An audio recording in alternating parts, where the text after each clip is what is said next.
Zapewne chociaż raz słyszałeś o kartach kolekcjonerskich, które są warte fortuny. Tak jak karta Pokémon z Pikachu Illustrator, warta około 5 milionów dolarów, lub karta z Władcy Pierścieni z jedynym pierścieniem sprzedanej za około 2 miliony dolarów.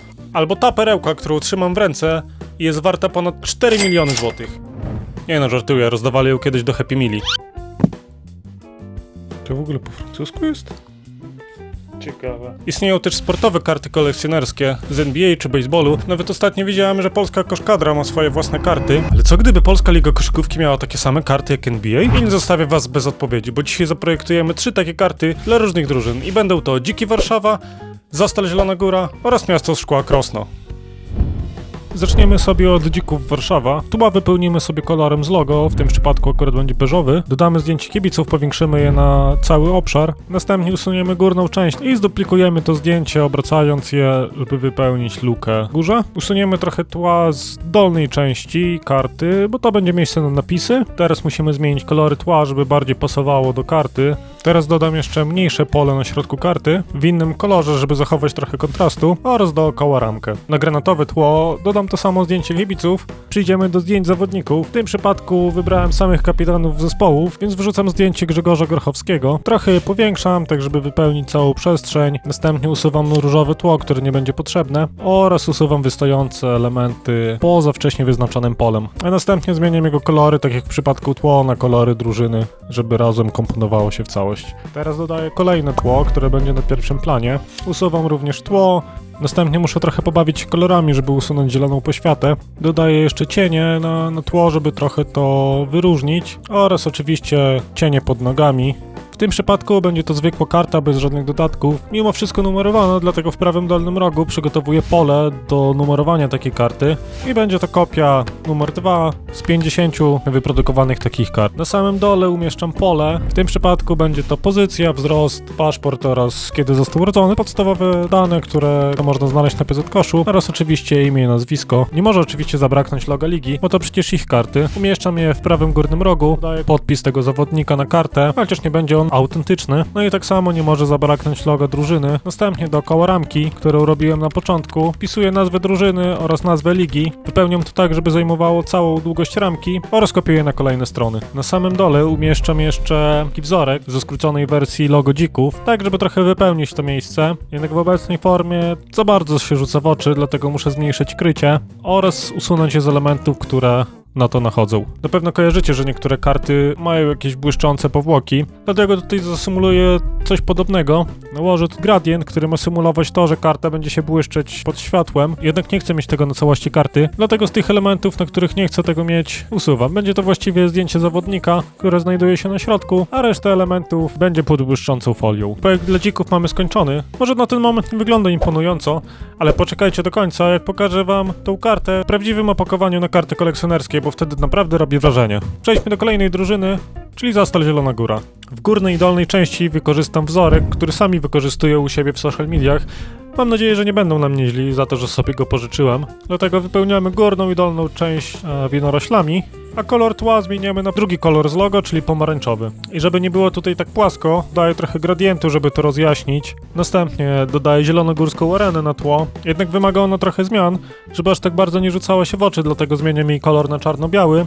Następnie zmniejszam krycie, dopasowuję do tła, a na koniec usuwam wystające elementy, tak żeby mieściła się tylko na tle. W to samo miejsce wleci część napisu z logo, czyli Zielona Góra, jednak będzie ono zdecydowanie dużo większe, oraz część z niego wymarzę, żeby nie rzucało się aż tak bardzo w oczy. Logo ligi zostawię w tym samym miejscu, tak żeby to był element spójny wszystkich tych kart. Następnie oczywiście to, co potrzebujemy, to zdjęcia. Dam jedno duże na górę.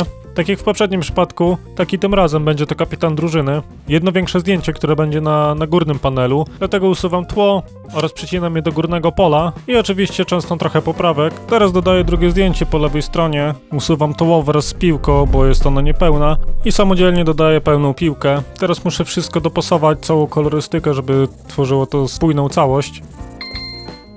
O, przepraszam, ale to znak, że nie zostawiłeś łapki w górę. Nad dolnym panelem, podobnie jak w poprzedniej wersji, dodaję napis drużyny, który zapętlę po całej długości tego dolnego panelu.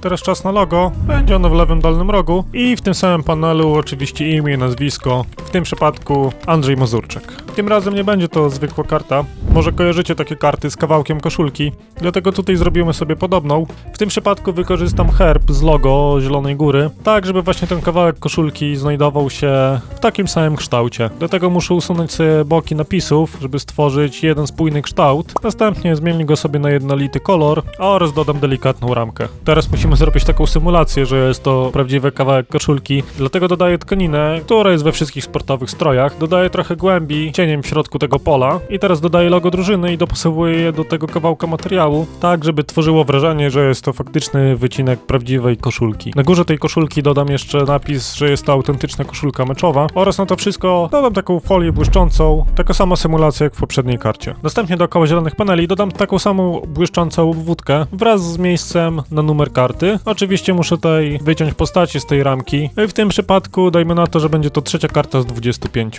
Dodajmy jeszcze rzekamy podpis wraz z numerem, jednak jest on trochę za cienki, więc będę go musiał pogrubić. To co, przejdźmy do ostatniej karty. I tak jak się domyślacie, będzie to miasto szkła Krosno. Zaczniemy już sobie z logo ligi, dodania czegoś na tło. W tym przypadku wykorzystam kształt z logo i tutaj, tak jak w przypadku Zielonej Góry, wykorzystam sobie wzorek z ich social media, bo jest naprawdę świetny. Mam nadzieję, że nie będą się na mnie gniewać. Muszę tylko dopasować lekko kolorystykę, żeby to było bardziej spójne. Oraz na dół dodaję ten sam wzorek, tylko w tym przypadku zmienię kolor na drugi z logo, czyli w tym przypadku złoty. Czas na zdjęcia i tutaj też bez niespodzianki będzie to kapitan drużyny. Jedno duże zdjęcie na tło. Następnie dwa mniejsze, żeby trochę wypełnić pustkę po środku. Jedno po lewej i drugie po prawej. Teraz każde z tych zdjęć obrabiam, tak żeby wyglądało lepiej i trochę dopasowuję kolory. Teraz dodam pole na podpis zawodnika, bo akurat w tym przypadku znalazłem autentyczny podpis, dlatego tworzymy miejsce na niego oraz dodajemy sam podpis. Wraz z informacją, że będzie to jedyna taka karta w całej kolekcji. I tak jak w poprzednich przypadkach, dodaję tutaj lekką symulację błyszczących elementów. Dodaję ramkę dookoła, żeby jeszcze bardziej skupić uwagę na samym środku karty. Dodaję informację o tym, jaki to jest zawodnik oraz w jakiej drużynie gra. Dodaję oczywiście logo drużyny na samym środku oraz przykrywam je tym samym błyszczącym gradientem. Jako że tło jest trochę puste, wykorzystam jeszcze do tego ich logo, wrzucę je na tło, ale wezmę stąd tylko sam napis i teraz pora na najlepszą część. Dopasuję kolory postaci do ich głównego koloru, czyli zielonego, tak żeby wszystkie światła właśnie na postaciach były zielone i otaczały je zielona poświata. Tyczy to się wszystkich trzech zdjęć. Dodam jeszcze trochę więcej takiego blasku na oczach. I z czym głównie kojarzy się miasto szkła Krosno? No oczywiście, że ze szkłem. Dookoła całej karty dodamy latające odłamki szkła, następnie zmienimy ich kolor na zielony, motyw przewodni tej karty, trochę je rozjaśnimy, a następnie dodamy trochę rozmycia, tak żeby te elementy wydawały się, że są bliżej nas i są w ruchu. Żeby wszystko wypełnić, dodam na tło jeszcze mniejsze cząsteczki szkła i tutaj taki mały smaczek, bo jeżeli patrzymy przez szkło, to ono trochę zniekształca obraz, dlatego tutaj zastosuję podobny efekt. I teraz możecie zobaczyć, jak wszystkie trzy karty prezentują się w specjalnych opakowaniach, a nie tak płasko na ekranie. Daj znać, czy takie karty przyjęłyby się w Polsce i która jest twoją ulubioną. I koniecznie obejrzyj poprzedni odcinek, gdzie zaprojektowałem social media dla drużyny z pierwszej ligi koszykówki.